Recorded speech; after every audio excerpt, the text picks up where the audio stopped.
Bonjour, mes amis. Hello, friends, and welcome to the virtual edition of We Robot 2020, the premier international conference on law and policy relating to robotics, hosted this year by the University of Ottawa's Centre for Law, Technology, and Society. Before we get started, I need to thank our wonderful sponsors who have been very patient and understanding as we reimagined this year's conference. We Robot 2020 is presented with the generous support of Microsoft, CIFAR, X, and Intel, as well as the University of Ottawa, the University of Washington Technology Policy Lab, and the University of Miami School of Law. For those who are not familiar with the We Robot format, please note that the authors don't present their own work.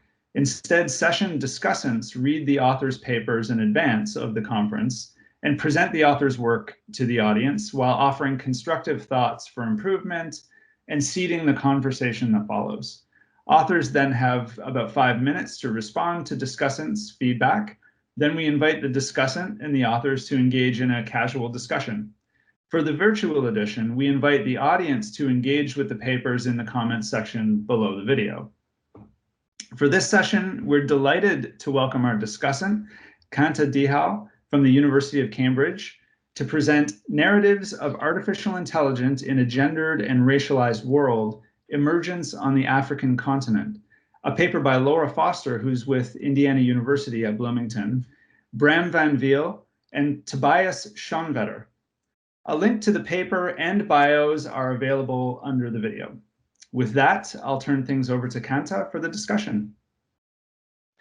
Bonjour à tous, and thank you for having me. My name is Kanta Dihal, and so I lead the Global AI Narratives project at the Leverhulme Centre for the Future of Intelligence at the University of Cambridge.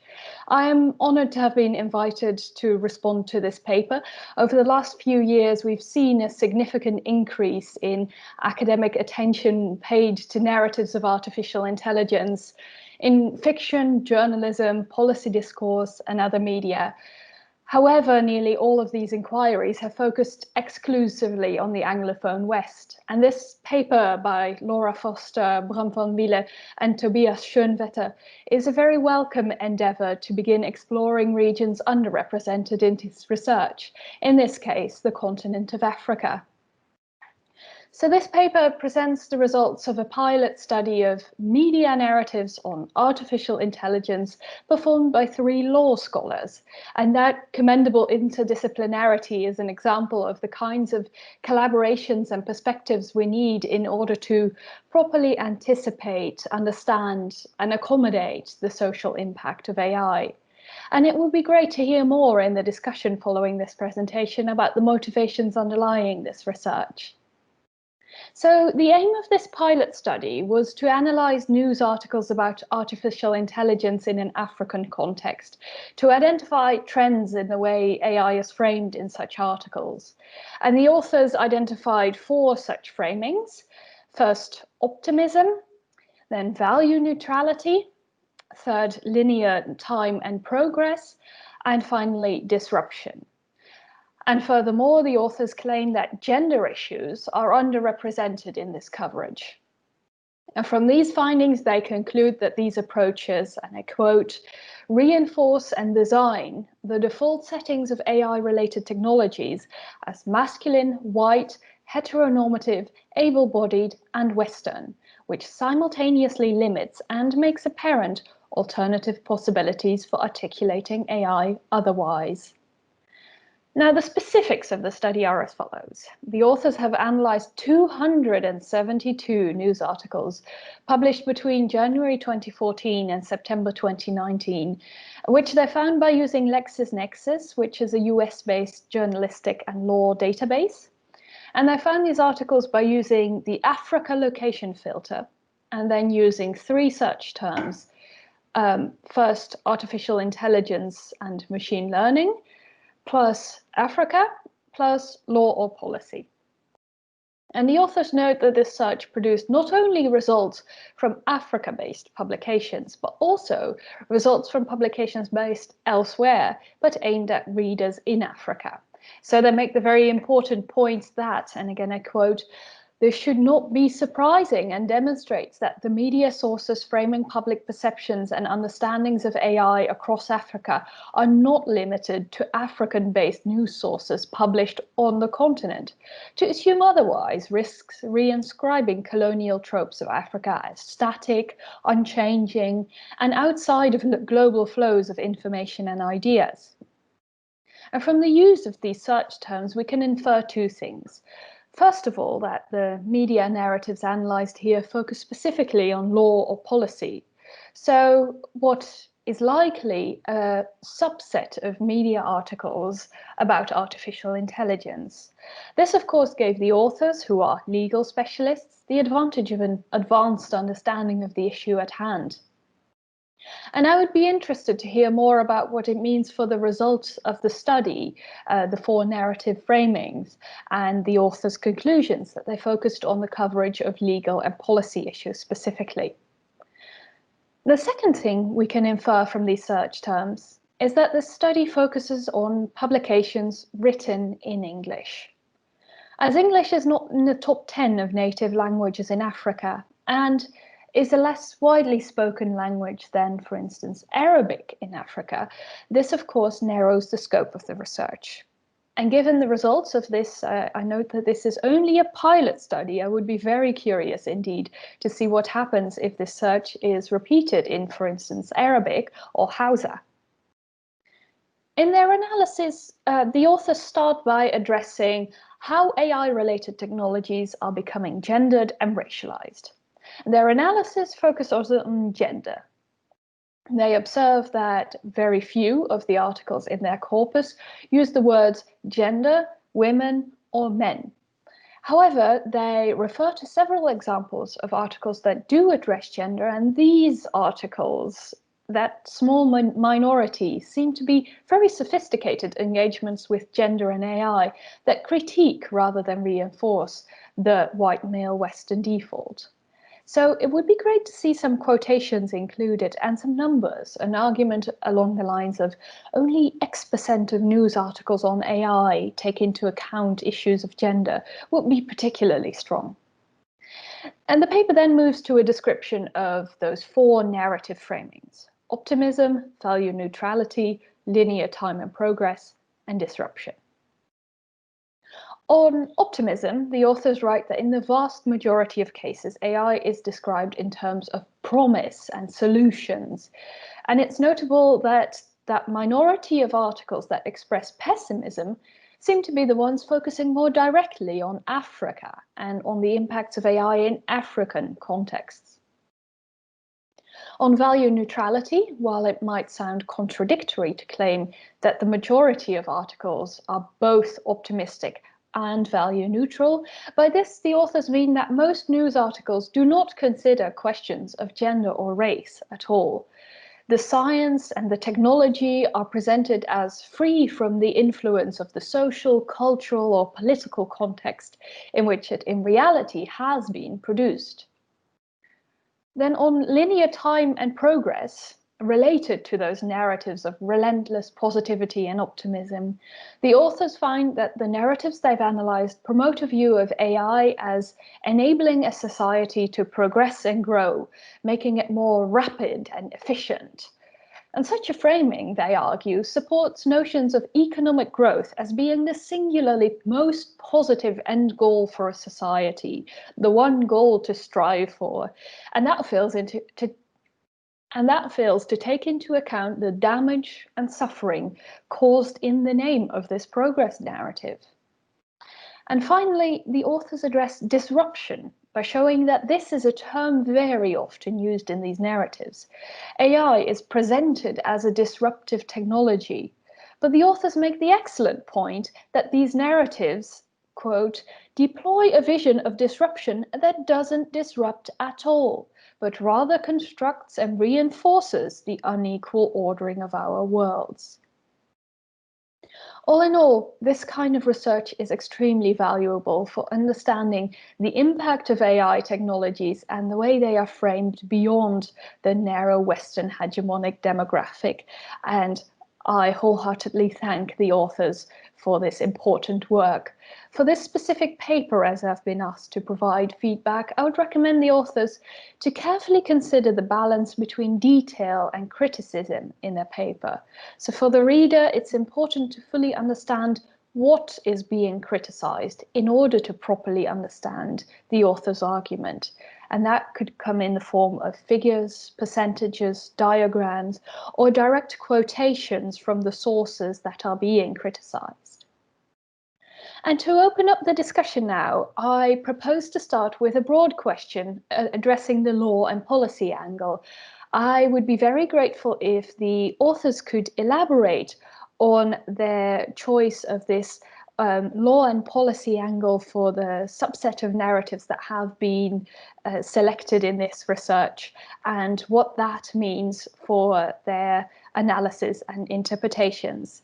Thank you very much. So thank you so much for that really great overview of the paper. And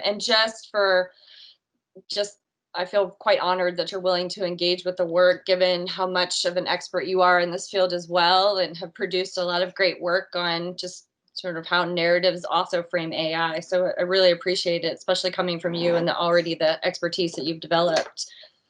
So I want to start with your question at the end about the focus on law and policy. I think for us as law scholars who were also, interdisciplinary trained, we really wanted to focus on AI narratives, but as law scholars, we're also quite interested in how AI is being discussed in relation to the governing of AI technologies.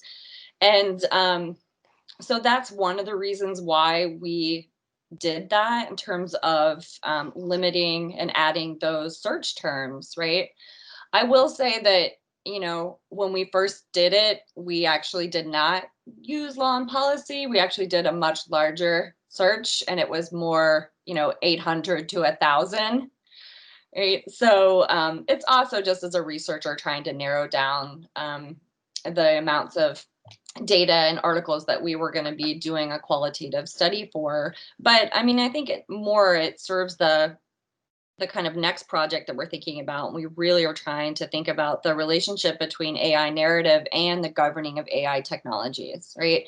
And the idea that we want the governing of AI technologies across the African continent are really emerging. The conversations are robust, but also quite engaging. And one reason for us is to bring in the conversation of narratives right now. Like, that's the exciting part, that it is emerging. Things have not been codified yet. And so this is a great time to actually think about how narratives are shaping the law and vice versa. So I think for us, the law and policy angle was really important. I think I don't know if Tobias wants to comment on that particular question too. So I can. Thank you, Laura. Thank you, Kanta. I want to first, before I start off, I want to also thank you for taking the time to reading and engaging with our research paper. It's very much appreciated. I don't think we could have done it any better. So I'm glad that you you did it for us. I know it's always a bit difficult task to present on someone else's paper also, so I appreciate that a lot. I've done that too, and I'm don't only have fond memories of doing this. So thank you very much for doing this. I guess secondly, I want to also convey apologies for Bram van Wiele, who is not with us here today, simply because he is in a time zone that makes it very difficult for him to participate. He has, since he left Cape Town, where I am based, which is part of the motivation, by the way, why we have chosen the focus that we have chosen. But he has since moved to New Zealand, and this is always in a time zone that it's difficult to participate in a call like this with people in North America and in Africa at the same time. So thank you for this.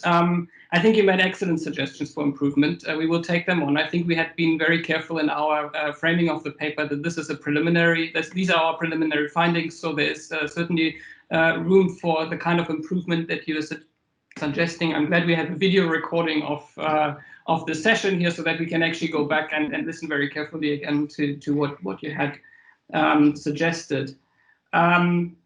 A couple of other things. So it was a pilot thing. I want to not forget anything about this, but perhaps let me just come back to your actual question that you asked, and that is why that emphasis on the law and policy framework kind of dimension of the discussion. I think Laura already elaborated to some extent on that. It's also really a question of practicality, really, that you have to find the focus from the angle that you are most familiar with. But at the same time, I also want to make sure that that we all know that this this research is actually part of a larger research undertaking carried out under the Open African Innovation Research Network, OpenA. This research network currently carries out several case studies that really complement one another, very different angles also. It's about a decade old, if not longer, OpenAir, and it's researchers from more than 20 African countries, from Canada and elsewhere.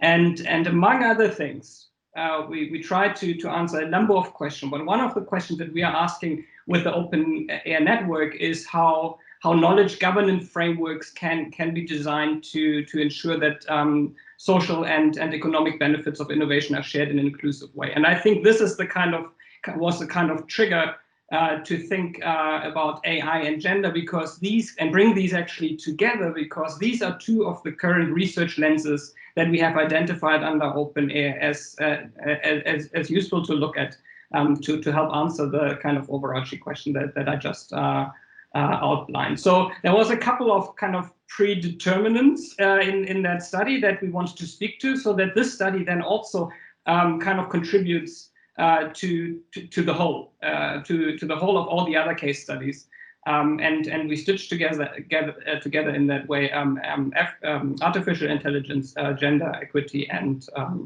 law and policy frameworks, I suppose. Yeah, and I actually want to pick up on that, Tobias, because you raise a really, you're reminding me of a really good point. One of the things with the OpenAir project is that we want to take a look at AI and gender, but we want to produce a better model for doing so, right? Because a lot of the attention oftentimes is kind of what I consider more gender mainstreaming lens, right? That focuses on really worthwhile projects, right? To think about how many times does an article mention gender, or education and getting women into data science. Those are really valuable projects. Those are part of our case studies, right? To think about sort of how is the field of AI and data science engaging with women, empowering girls in schools. Like, that's a really valuable part of what we're looking at. But we also wanted to say, but that's not enough, right? The very assumptions, the very language, the images, right, are also constructing AI in a way that is gendered, that is racialized, right? Even though you don't see the word gender or an image of a woman, right, it doesn't mean it's not still contributing to social inequality that's gendered and racialized. So I think what's really exciting is that I work with a group of people that OpenAir that's like, we're gonna do a multifaceted approach to looking at AI and gender, right? Not just sort of those explicit mentions of it, which is great, right? And what we'll do, but we also need to show, just through these very assumptions, right, that we talk about, the narratives of optimism, the narratives of value neutrality, the narrative of disruption is highly gendered and racialized and Western, right? And that we want to bring that attention to the fore and create kind of a better model for looking at AI and gender through this project.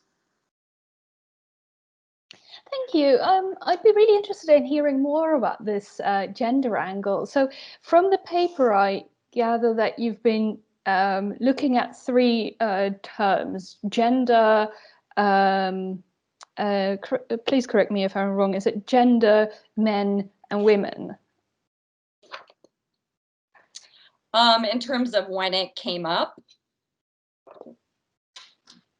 So one of the things we did, so I'm at, this goes into kind of the data and the research design, is we have these 272 sources that are in the research software, and we had Brahm, myself, Tobias, some of our grad student team going through and coding.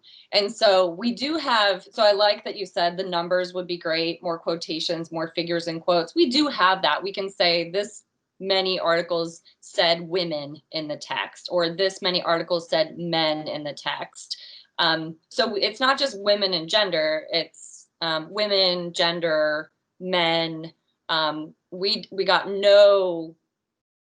not a single thing mentioned non-gender, non-binary gender, as now that I think about it, right? So it really is kind of binary modes of gender that is mentioned at all. So yeah, I mean, I think we were focusing on that, but also just the language that the articles were using and talking about that we kind of picked up on. So we did a big kind of qualitative study where we have a lot of codes, right, Tobias, in the software. We have a lot of codes. And then these were the 4 that rose mostly to the top that we noticed. And I think one thing to pay attention to in terms of quotations, we didn't put a whole lot of quotations in the paper, but we do have that kind of paragraph on page 5 that is a quote of the different words that we focused on. Rapid, fast, accurate, solution, productive, growth, right? And those were the things that we were kind of seeing the themes emerge. Right. And if I may just jump in there for a second, part of the reason why we had so many codes is because we didn't pre-assign them. So we were not starting off with a pre-assigned set of codes, but we actually, as we went along, we kept on coding and come up with new codes to also not kind of close our thinking up right from the outset and rather develop it bottom up as we went along. And also I was particularly thankful also for the guidance that Laura, with her background, provided, because I'm not a gender specialist, and writing a paper doesn't make you one. But I myself learned very important lessons as we went along. So, for example, that the fact that these media sources didn't speak about gender, women, and man is actually a finding in itself. Using gender neutral terms or not referring to gender is actually is not a neutral way of doing and saying things. It's actually kind of reinforcing the default settings in society. And so I learned as much as hopefully the reader will read from this piece as we went along. And I'm glad for this opportunity, really. Yeah, I think our biggest thing was we want to think about the emergence of AI and how it's becoming gendered and racialized, right? And really focus on that, like keeping an open-ended coding process, not pre-assigning codes, pointing out that just because it doesn't mention women or men, it's still gendered, it's still racialized in terms of the articles. But I think that's the key in the sort of future research when looking at AI, that it's an emerging technology. And so we can change it, right? We can use different language. And I think that's kind of one of the kind of conclusions of the article is, right, that we can actually reverse course and be really careful about how we talk about these technologies.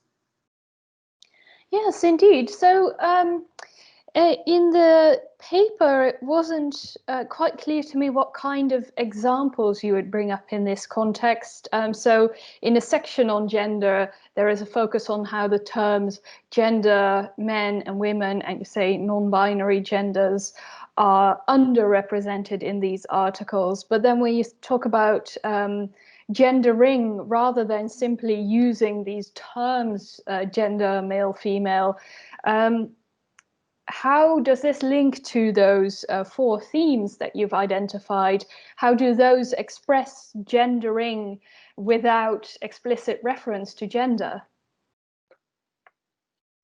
Yeah, I mean, I think one of the things that we were doing is that we wanted to make people aware that when you use language, for example, with sort of optimism, when you're talking about AI technologies as always a solution, that it really reinforces this idea of sort of a techno-utopianism, right? And that it's and the language is promise, solution, right? It's going to change the world for the better. And that sort of rhetoric of human betterment and techno-utopianism is one of the things that can actually hide, right, the complexity and the unequalness and unevenness of AI technologies and how they're being designed as well as developed and used. And how that's gendered, right? So if you have this techno-utopianism and this constant optimism when you're talking about AI technologies, then it is gendered and racialized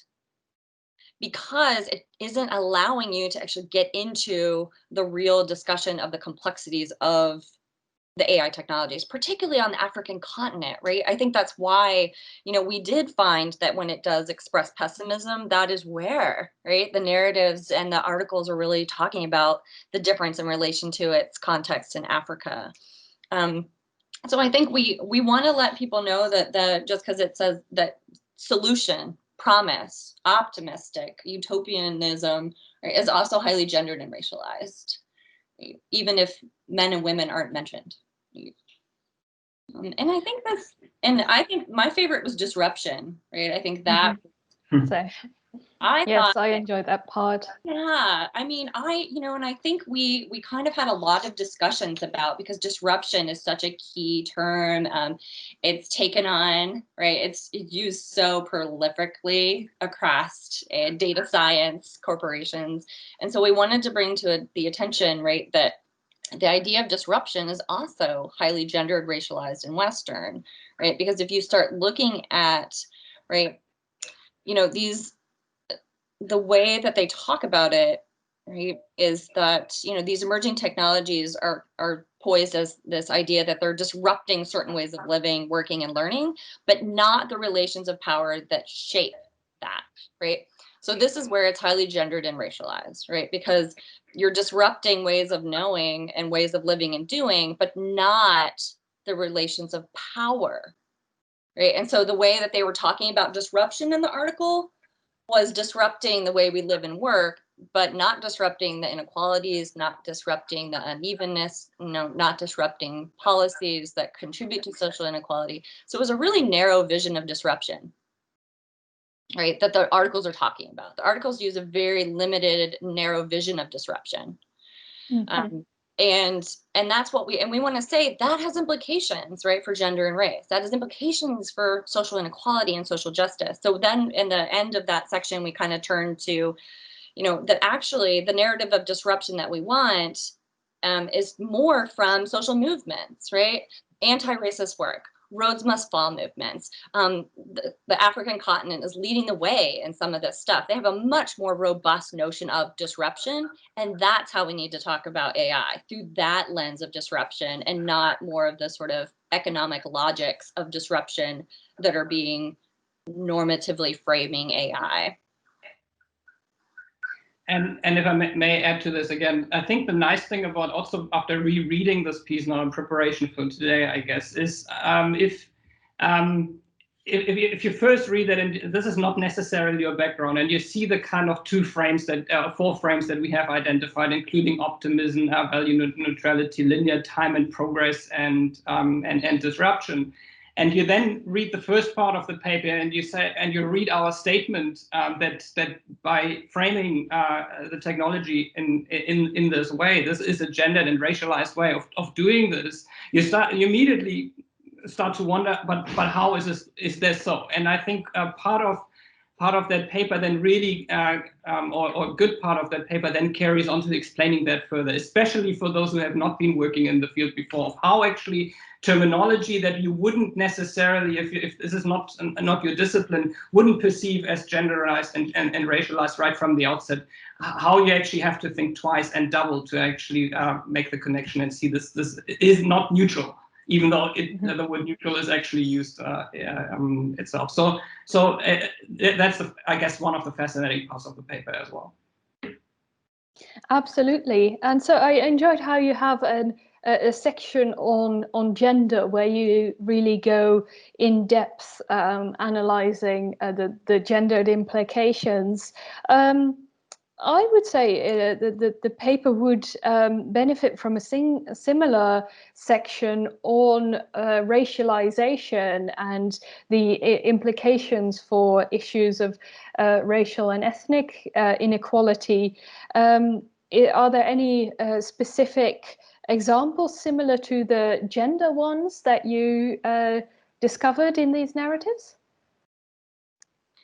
Yeah, actually, we coded quite, in the coding, we also coded quite a bit for race. And and we could write a similar section on deletion of race, right? That it's not explicitly mentioned as much, and that there's not a much, and then when it is, it's attention to sort of race and bias in algorithms, or race and bias in the fields of data science, right? That we could probably just edit that deletions of gender, women, and race.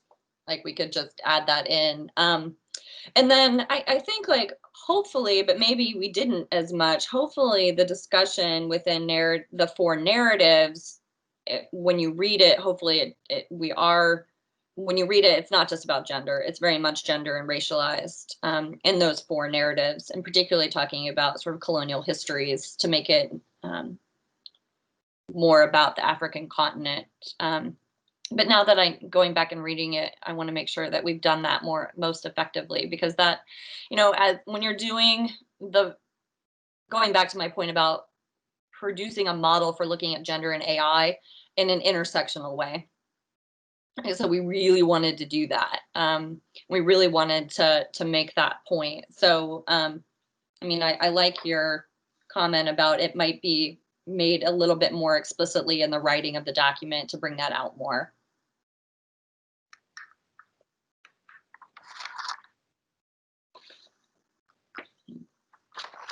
Right, and so where is this research going from here? So it being described as we've addressed a few times, a pilot study, an initial a piece of work. How is it going to develop? Tobias, you want to answer that one, or? So no, I'm just smirking here because I know that you have a lot of ideas of how you can take that further, I guess. Certainly what we have is a lot of data already. So we have collected all the data, and then we made the paper is obviously tailored also, as I said initially, to speak to a broader frame of research that is carried out at the moment in other parts of Africa and the world as well. And we can look at other subsets from the data that we have collected already and hone in on these. But I seem to remember, Laura, that you have some ideas of how to take this further into the educational space. I think I seem to remember, and elsewhere. It's also more about the starting of using a certain methodology in the space for this kind of research. And I think for that, it's also in a way a pilot for others to, it's not necessarily us who need to continue with that methodology to take this forward, but also to others to use a similar methodology in their research endeavors. Yeah, I see the project itself and sort of the process of working together, right? And Tobias and I have worked for over a decade now together, and we always find this actually that the process of working together ourselves and the way we go about things produces another paper. So I see this research as kind of a suite of research and papers and lines of inquiry. So just this one, hopefully we can wrap up and submit somewhere quickly, making the comments. And so we hope to submit this one very soon. But what we found, and we mentioned this in the paper, is that we'd like to develop another data set where it's just explicitly African-based newspapers. Mm-hmm. So this requires actually manually developing a database. Right, which I think itself is a finding, right? That LexisNexis does not really enable us to just parse out the African-based newspapers.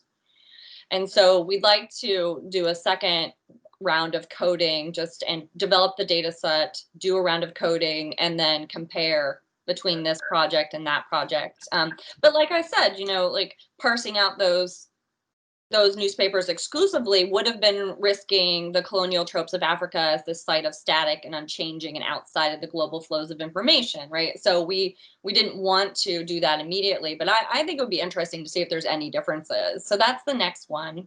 I also think there's another one to make the links to law and policy much more explicit, right? That I think the third paper really is like, here's the narratives, here's the emerging AI and governing that's going on. And our team of researchers at Open Air right, are working on a paper like that for We Robot. And so I think bringing us into conversation more could be a beneficial third paper. And then also another paper on, we talk in the end of the paper about education, right, and getting sort of historically marginalized groups better access to better education and data science particularly.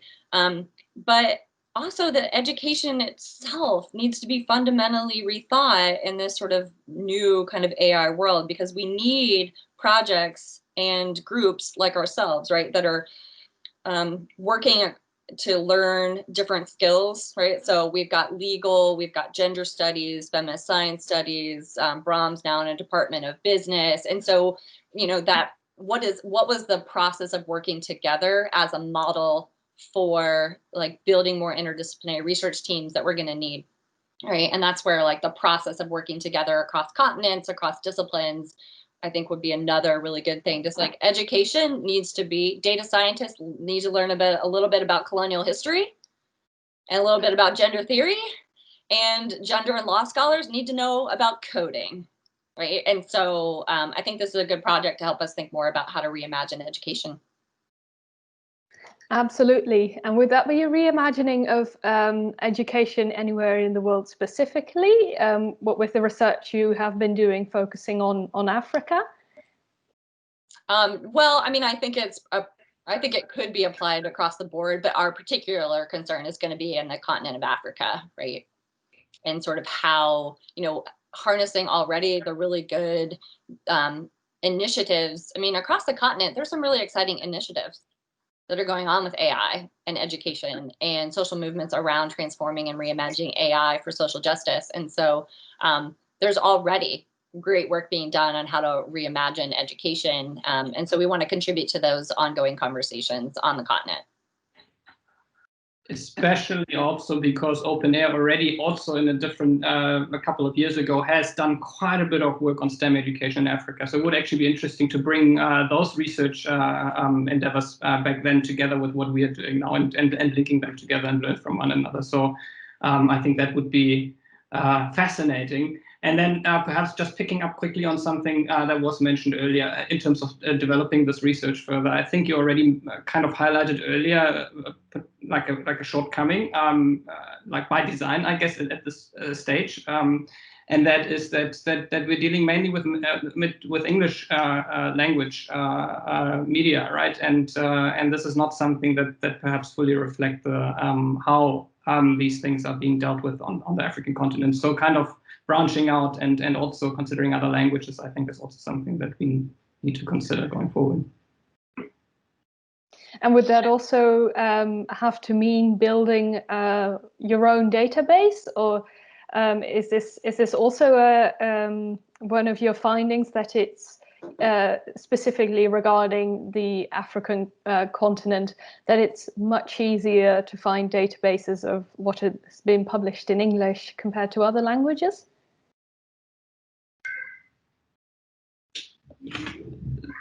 Remotely, I think if you really want to cover as vast a continent as Africa, from one place in Africa and a place in the US, then it certainly seemed right from the outset much easier to access English-speaking media through electronic databases. So that requires more research to look into this, but I would say yes, it is easier, but it doesn't mean that we shouldn't do it differently.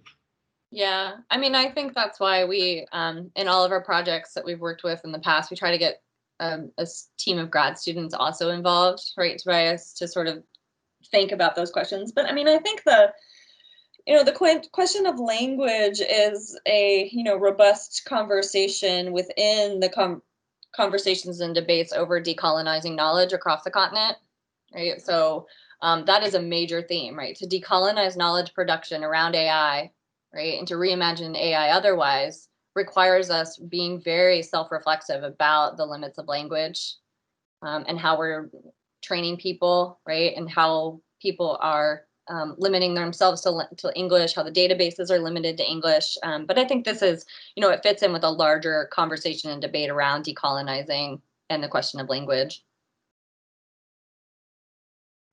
Absolutely. Would you, in a later version of this paper, include something on stating something to that effect regarding your choice of selecting only narratives in English?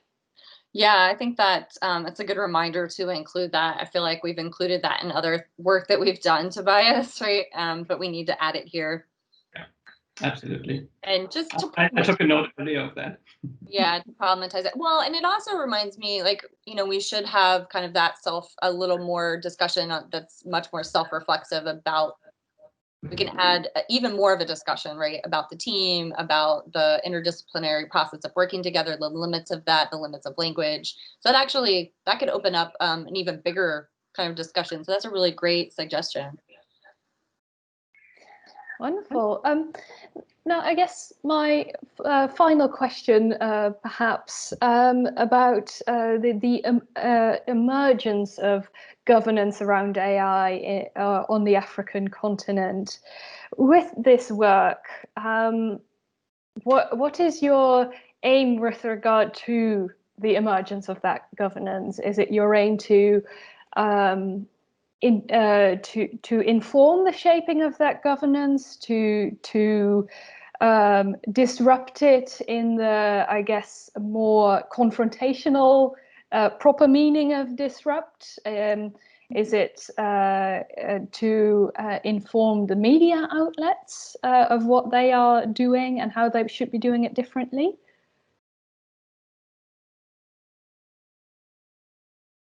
I think it's probably a multi-pronged approach, right? That it would be good to actually do, once we submit this paper to a publication, it's always good to translate your research into a more popular form. So, translating this research into maybe a media article itself to sort of say, hey, media, watch, be aware of your language.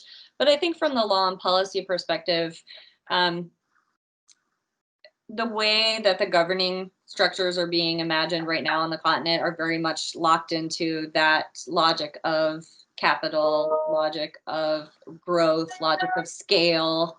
And it really would be good to sort of have a seat at the table to kind of participate in those conversations. And we do this, right, at the open air, as well as the IP unit at the law school. We very much produce policy papers that inform legislation and the development of legislation, to be able to say, here's some things you need to consider when you're talking about AI in this way, when you're governing AI in this way.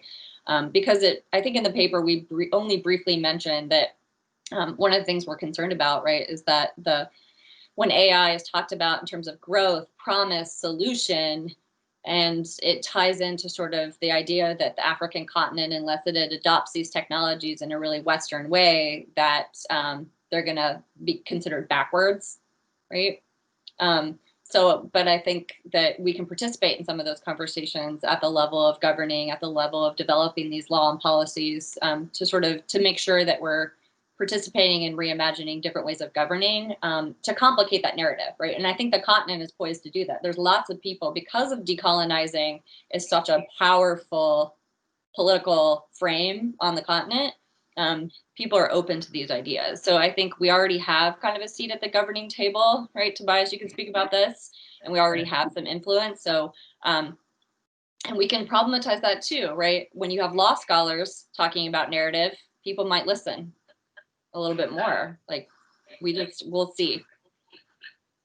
So, yeah, absolutely, Laura. And it's so having academic output like this is tremendously helpful because it adds gravitas to the research, but it mustn't stop there. And I don't think that is because this is part of a bigger research undertaking within the open air family. I think we have this piece has the benefit of being kind of disseminated in multiple ways. So it will obviously see the light as some form of academic publication, but at the same time, we will feed this into processes both at the grassroots stakeholder level. So we will actually talk to the people that are doing these kind of things, both in terms of whether they develop AI or whether they write about it. So we will feed this into these two processes that are on the grassroots stakeholder side.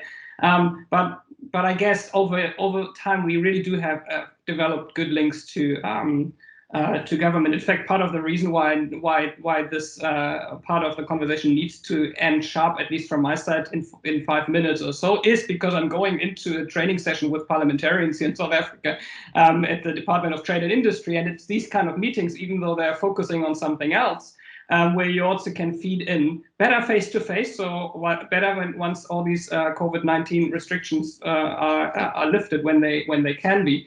But I think we have the ear of law and policymakers, and in fact, many members of our networks are exactly these kind of people that are taking these findings into these spaces because they are policy and lawmakers themselves. I see someone else has joined the conversation again, probably to remind us of time here, Jason. Well, this is my unfortunate job. I have to cut conversations short where I feel like they could go on forever. And this is just a perfect example of a conversation that I was looking forward to hearing. And I'm walking away from with just, a new understanding of the paper and obviously excited to see these issues that are obviously critical moving forward in a world where we're seeing these technologies, deployed globally. We need to have global conversations, and we were very excited, Florian and Katie and I, and the rest of the program committee at We Robot to be hearing about these issues this year. And we're anticipating seeing many more of these types of papers, including yours, hopefully in the future, submitted and featured at conferences, not just this one, but more conferences on the importance of AI and robotics, the policy and ethical issues. So thank you so much. I'll start by thanking the authors, Laura and Tobias, for being here with us today. And of course, Kanta, for your wonderful and thoughtful discussion that you offered us all. So with that, I will wrap things up more formally and officially. And again say that we really appreciate the contribution and are looking forward to more research coming out of your groups and hopefully featuring that at future We Robots. Thank you so much. Great. Thanks for having us. Thank you, Kanta, again. That was great. Thanks, Kanta. Not at all. Thank you for having me, and I hope I did the paper justice. Yes, thank you. Thank you. Bye all. Bye. Bye for now.